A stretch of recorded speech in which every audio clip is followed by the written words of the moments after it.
ഈ ഉമാ തോമസ് ഒക്കെ ഇനി നിയമസഭയിലേക്ക് മത്സരിക്കണോ? ശരിക്കും പറഞ്ഞു കഴിഞ്ഞാൽ നമ്മുടെ നാട്ടിൽ ഒരുപാട് ചുറുചുറുക്കുള്ള യുവജന നേതാക്കളുണ്ട്. അവർക്കൊക്കെ ഒരു അവസരം കൊടുക്കുക.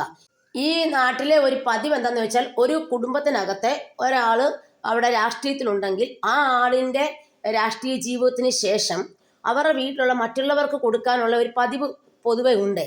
പക്ഷേ നമ്മൾ ഒരു കുറച്ച് ചാൻസ് ഒന്ന് രണ്ട് തവണ കൊടുക്കുക. അതിനുശേഷം പിന്നീട് നമ്മൾ മറ്റുള്ളവരെ തിരഞ്ഞെടുക്കാൻ വേണ്ടി ട്രൈ ചെയ്യുക. കാരണം ഈ കോൺഗ്രസ് പാർട്ടിക്ക് വേണ്ടി താഴ്ന്ന നിലയിൽ തൊട്ട് കഷ്ടപ്പെടുന്ന കുറേ കുട്ടികളുണ്ട്. അപ്പോൾ അവരെ യുവജന നേതാക്കളായിട്ട് ഇങ്ങനെ വരിക, അവർക്ക് ചാൻസ് ഒന്നുമില്ലാതെ അവർ ഒരുപാട് വിഷമിക്കുന്നുണ്ട്. അവരെയൊക്കെ നിങ്ങൾ ഇനിയിപ്പം മത്സരരംഗത്തേക്ക് കൊണ്ടുവരേണ്ടത് വളരെ ആവശ്യമാണ്. അതുപോലെ തന്നെ മുതിർന്ന പല നേതാക്കളും പ്രായമായതിനു ശേഷം അവരൊക്കെ പദവികൾ ഒഴിഞ്ഞിട്ട് കോൺഗ്രസിലെ യുവത്വങ്ങളെ തിരഞ്ഞെടുക്കുക. കാരണം ഇന്നത്തെ കാലഘട്ടത്തിൽ യുവാക്കന്മാർക്ക് ഒരുപാട്, യുവതികൾക്കൊക്കെ ഒരുപാട് പ്രാധാന്യമുണ്ട്. എന്നാൽ മാത്രമേ കോൺഗ്രസ് പാർട്ടി നിങ്ങളൊക്കെ വിചാരിക്കുന്ന തലത്തിലേക്ക് എത്തിപ്പെടത്തുള്ളൂ. കാരണം ഒരുപാട് കഴിവുകളും ഒക്കെയുള്ള ആൾക്കാർ ഇന്ന് യുവജനങ്ങളായിട്ടുണ്ട്.